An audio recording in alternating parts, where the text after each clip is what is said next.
ప్రియమైన వారలారా, కీర్తనలు 139 16వ వచనంలో చెప్పినట్లుగా, నా తల్లి గర్భంలో నేను పిండంనై ఉండగానే నీ కన్నులు నన్ను చూసెను. నేను దేవుణ్ణి ఈ దినం కొరకు నేను స్తుతిస్తున్నాను. నేను సంతోషం చేత, కృతజ్ఞత చేత నింపబడి ఉన్నాను. ఎందుకంటే దేవుడు నాకు ఈ భూమి మీద బ్రతకడానికి ఇంకో ఛాన్స్ ఇచ్చాడు. మరి ఎన్నోసార్లు మరణపు అంచులకు వెళ్ళి నేను బయటికి రావడానికి దేవుడు కృప చూపించాడు.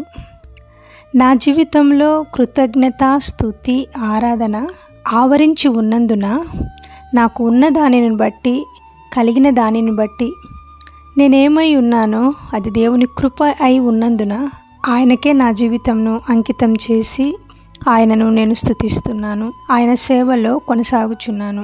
నేను నా పిల్లలను చూడటానికి దేవుడు నాకు ఇచ్చిన భాగ్యంను బట్టి, పరిపూర్ణమైన జీవితాన్ని బట్టి, ఇంతవరకు నాకు ఇచ్చిన ఆరోగ్యాన్ని బట్టి దేవునికి స్తుతి మహిమలు కలుగునుగాక. ఆమెన్.